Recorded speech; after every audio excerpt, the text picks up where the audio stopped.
I'm curious about your thoughts about the Clementi concerto that we're going to do together.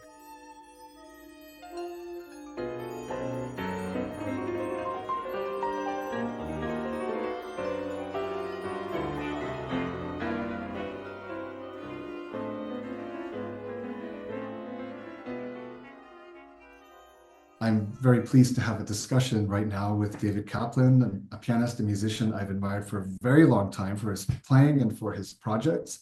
And we're doing a big concert together at the Domena Center at 2 o'clock on April 26th. The first piece on the concert is by Aldo Clementi. And what he did is he took the eighth novelette of Schumann, this episodic mess. It doesn't add up formally. It doesn't resolve itself. You're in one location, then you're in another, then you're in another. If you're in a dream, you go from one space to another space and to another space, and you can't really explain why it all adds up.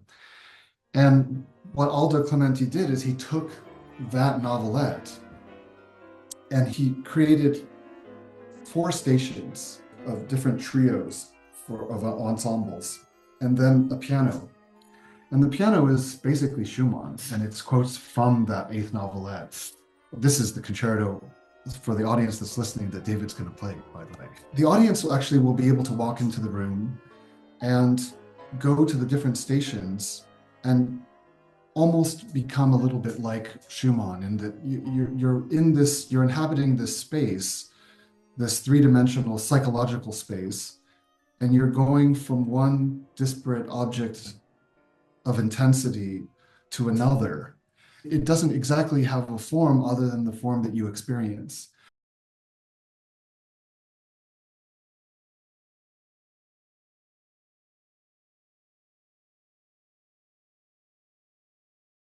Michael Gandolfi, he called this mirrors and sidesteps. And already the mirror is an image that is so profoundly meaningful or organic to Schumann, because Schumann was obsessed with the idea of doppelganger, um, which was a trope of German literature that he consumed. The Yeah. idea that that one character can have two faces, or that there are two distant, unknowing characters that represent the same person. Um, there's the musical material of one of the slowest and most intimate and dreamy pieces of the original Schumann set, but Michael sped it up and made it unrecognizable in its dazzling speed. And then, just as Schumann cuts things off as a fragment, then he does a sidestep. We were talking earlier about how episodes pile on each other to convey simultaneity, and that's what Michael does too. He stops this thing in the middle and just starts a completely different direction, without explanation and without apology. So his music doesn't sound like Schumann. It has some motivic correspondence with Schumann, um, but really what he's doing is playing around with the same conceptual idea.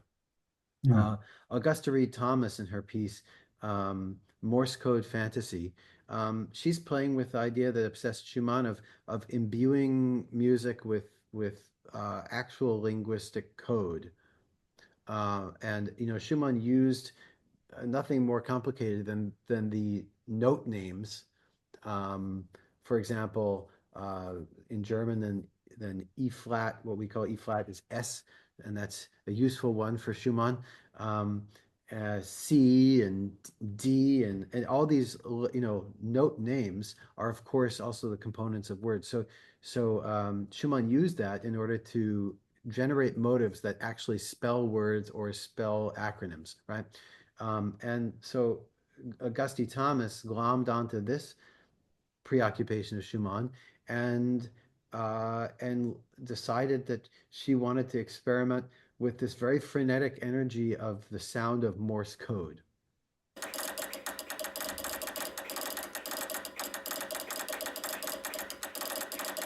of the world of mixed messages, you could say.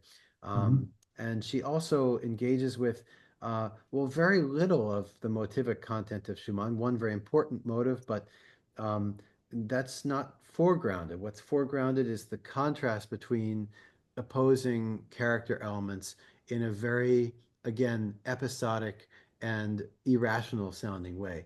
Marcos, so he does actually replicate the melody of the Schumann of one of the Schumann pieces in the Davidsbündlertänze, but he renders it unrecognizably. He launches it up into a register far above the original. So, like Gandolfi, he's taking something from the original, but making it unfamiliar. What he also does is he plays with a trope in Schumann, which is a little bit in common with, you mentioned Debussy earlier, who loved an enigmatic title. And in Right. Schumann's album for the young, then there are pieces that are just titled not even with words, but with the symbol of three stars. So when Marcos handed me his manuscript and there were three beautiful stars at the top, I thought that's really special. That he's, not naming his piece after anything in the Davidsbündler, but connecting with this very ineffable and poetic aspect in Schumann's music of eschewing a title altogether. It makes the graphic design on programs hell, but it's worth it. And and I cherish that. So I think with Marcos's piece, we'll hear this very gravity-free zone of a melody, in a timeless outer space world. It's very beautiful.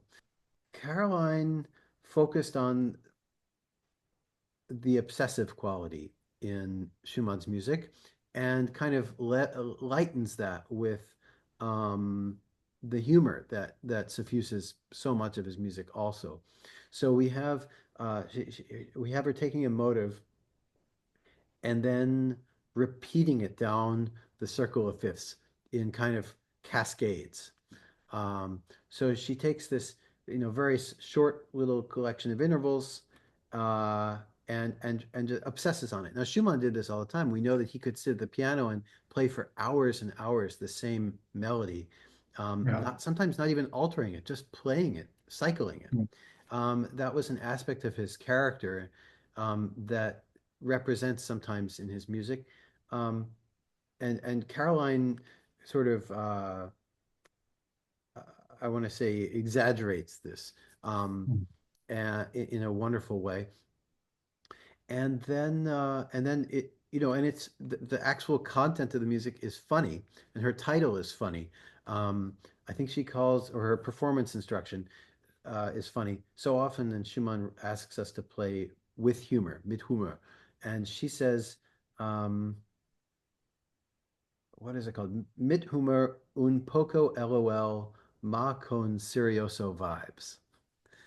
Not a terribly serious, No, no, it's wonderful. not one that takes itself seriously in No, any case. exactly, exactly. And the other thing about we were talking about this contradiction earlier in Schumann between is it formal or is it not formal? Is it good form or is it bad form? What is it exactly? And I think in much the same fashion, then Caroline's music it has a kind of alchemy of simplicity and sophistication. Um, and the form of this little piece that she wrote for is uncannily symmetrical. You have this very obsessive and unrelenting passage with the cascading circle of fifths chord progressions, just very fast and very light and very fast, very kaleidoscopic, you could say. It's dizzying. And then it just stops. And there is a very simple cyclic sort of um, chorale, slow, Mm. definite, downward, uh, really just cadential and satisfying and reposeful. And the two sections of music are identical in length. So you have this, sense of, frenzy and then a Mhm. sense of repose, and they're perfectly proportioned to each other. Even You though on mean the in terms of the number of measures or the actual the timing? duration, the duration. Well, okay. Okay. Well, Yeah. And of course, I never knew that until I, saw it on after a recording of a concert or something. I noticed that they were really the same length, wow.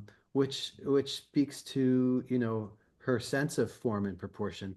Yeah. and I think connects with Schumann in the sense that these two set passages don't look identical. They're deceivingly disparate, but then they're Yeah. actually the same. I'm also playing a piece by Samuel Carl Adams. So again, to the point of Schumann's forms being contradictory. They're organized, but they often don't appear to be. In the Davidsbündler, then there is even though like 2 minutes, 1 minute, even these episodes of music just cascade after one another, seemingly without direction, then there is a long form cycle that happens where a piece at the beginning repeats at the end and more or less ties the work together.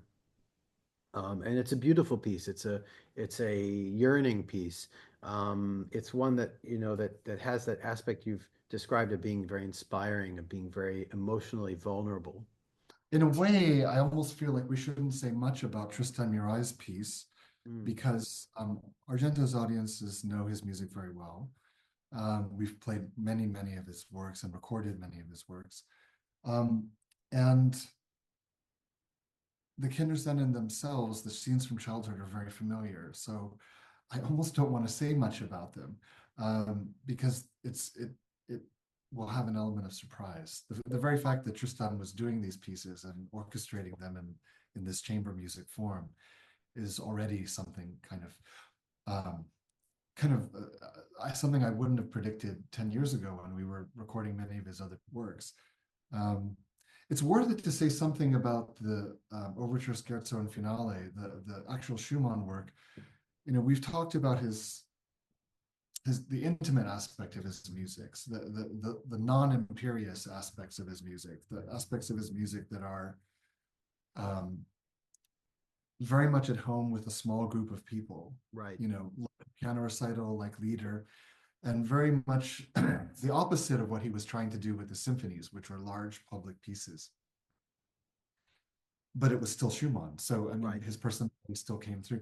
And this was one of his very first symphonic attempts. It was actually supposed to be a symphony. There's something called the Zwickau Symphony, which was one movement in G minor he did first as the first symphony and so forth. But other than that, this was almost asking the question, should I write symphonic music? Yeah. Yeah. And he didn't. Should I enter this public arena? In pieces like the Humoresque, this is an example, a concrete example of what Barenboim talked about when he said Schumann has a concept of music, but not exactly a concept of sound. The Humoresque is a piece where you have a line that you're supposed to only sing in your head. Right. That's not physical music. No. In the Abegg variations, you have these structures that come from where your fingers come up off the chords. So it's the Yes. silent.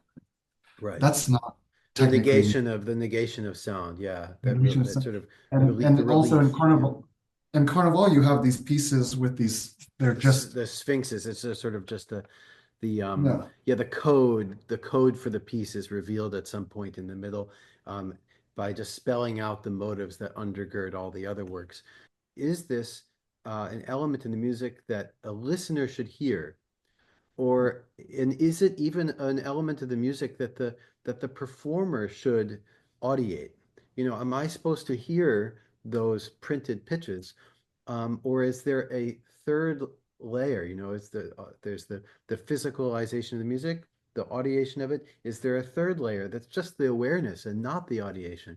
So Schumann is, as we said before, creating layers of consciousness or layers of space that are simultaneous.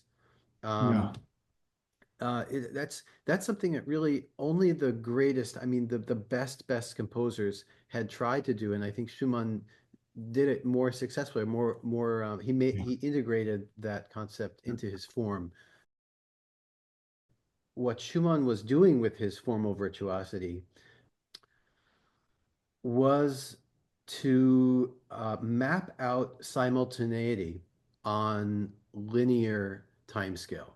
So even though we experience music from 0 seconds to however long, 10 minutes or 30 minutes or whatever it is, he was using all sorts of tricks, formal and and acoustic and all sorts of things to get us to see that music as a vertical temporal space where maybe two or more things are happening at the same time, which is a deep Right. contradiction. It's just impossible, right? Right. But Right. Right. but he was trying to do no less than that. So I think when we have these, as you described it, like an episodic pileup, where you start like in the eighth novelette, something happens and it seems like it should maybe have a closure, a nice little B section to close it off. But then, nope, we're going to jump into that other thing, and it might be at the moment of the greatest question mark, or the moment of that demands the firmest answer. No, he doesn't do the answer, just moves on to the next thing. And that keeps repeating until we are, we've maybe made so many left turns for where we started. And that's, I think, often how Schumann approaches a linear form in a way to suggest that instead of moving temporally from one thing to the other, we've turned our gaze from one set of circumstances to another.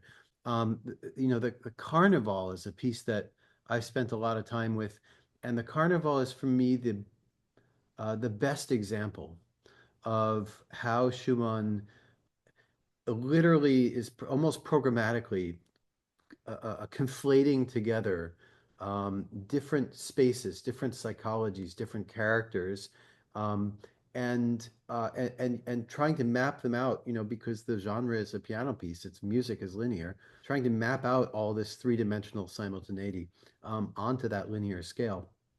And it's the first piece of Carnival that has exactly the episodic pileup that you are describing in the eighth novelette, albeit on a much shorter time frame, right? So the novelette is even more confounding. But if we weren't so used to Schumann's Carnival, which is pretty famous, has been played in public for, it's been part of the really standard repertoire for over 100 years, then it's still confounding if we really confront what it's doing. We're starting with one genre, abandoning it, moving to another. It has some motivic connection, but not much.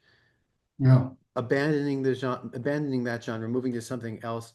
Each time at the moment where we need some firmness, we need a downbeat, we need a cadence. No, what is Schumann doing there? Well, he's in the physical space of the carnival. He's on the street in this liminal zone where there's no social class, where there's no morality, Right. where people are in masks, and we know he was obsessed with masks, Right. and as a trope of German literature. And so what we have is a protagonist navigating this liminal space, like kind of like within a Calvino novel or something, Yeah. and Yeah. the things he's experiencing. So open this door, and what's happening there? Oh, close that. Open that door, and oh, don't want to see that. So we keep glimpsing in on different physical, temporal, and emotional spaces in Schumann's music Yeah. without explanation. I always wondered why Ravel never completed his orchestration of Carnival. He only did 4 movements, and then he just stopped. And he completed a number of other. He completed pictures in the exhibition. He knew how to finish a piece, Hmm. and I think he wanted at first, when he first approached it, to make it into a piece like a Tchaikovsky type suite. Because Schumann has that dancey Yes. aspect.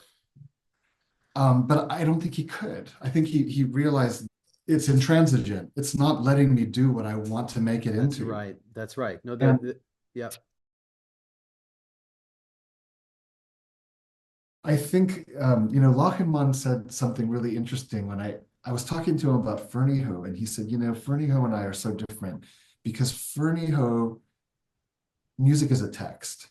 And to me, music is a situation. Mhm. And in this case, I think that the idea behind the Clementi is very much a situation. And I think that you have one composer, Aldo Clementi, identifying a situation that Schumann is in. And then asking questions about, or basically taking the camera and rotating around this situation and trying to basically figure out, it's almost like someone trapped in their own idea. Exactly. Yeah. And that's the reason why I don't think it works in recordings. I don't think it works on stage, but I do think it will work brilliantly as an installation, because then basically it's a repetitive loop, and or five repetitive loops. And what it does is it gives the audience the opportunity to come up and take a close look and walk around these loops and what's happening. The audience can be in this situation too. That's basically, I think, the brilliance of that piece. No, I think you're dead on, and I love this idea of having the performance circumstance be a reification of the concept of the piece. That is to say that, you know, if there's like we were talking about with Schumann, mapping simultaneous things onto a linear time scale. Well, you're actually, or what Clementi is clearly doing, and what you're doing by extension is making that literal. We're removing the construct of linearity. Yeah, no, that's exactly right. So people can walk around, and it can be there.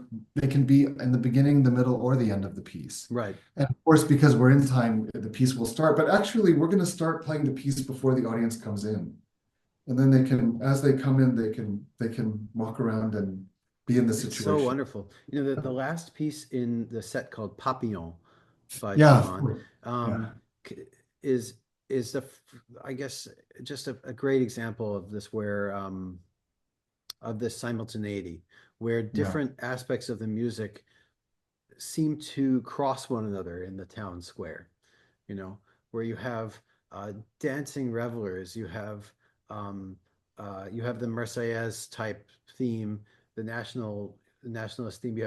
You've got churchgoers on the way to church. You've got bells from the church. You know, it's, after all, it's Saturday night. We got late. Right. Sunday morning is now on us, and you've got all these things crossing each other in the liminality of dawn. And he uses the musical forms and all the devices of the piano to convey that. And I think the Clementi, for me, is doing the same thing of just conflating all of these elements, whether it's the pianist sitting at the piano trying to compose, the songs that the pianist wants to hear emanating from different quarters of the orchestra, the winds especially, right? And the way that they repeat their songs so in such a ruminating way, right?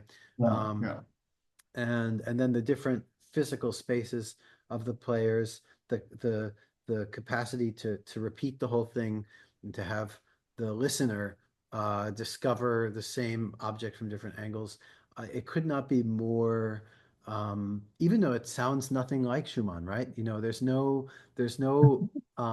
musical homage to Schumann. It's a conceptual homage to Schumann. Well, you hear bits, but they're not. You hear bits, but it's not important. No, they're dissociated. You're not. One shouldn't hear them as references to Schumann. No. It's more like you see this composer caught in this situation. Yes. You know, that's what it is. Yeah. Well, and so it's unique in that way. And the funny, you know, the score is very sloppy. There are certainly problems with the piece, but you know, after conducting and performing and getting to know hundreds of contemporary works, this is unique. I've never come across a piece like this before. Me neither. And I'm so grateful for the chance to exist inside it. And that's really what it feels like doing, is existing inside it. Yeah. And I'm grateful to you for presumably holding it all together. I don't know. We'll see. I did it before a couple times. Maybe I've gotten worse. I don't know. Anyway. Well, thank you so much for this really fun conversation. And this was great, about something we both really care about. That's right. Yeah, and can't wait for April 26th. Yeah, looking forward to seeing you in New York. And looking forward to seeing the audience in New York. Yes, you too. See you. Take care. Take care. Bye-bye.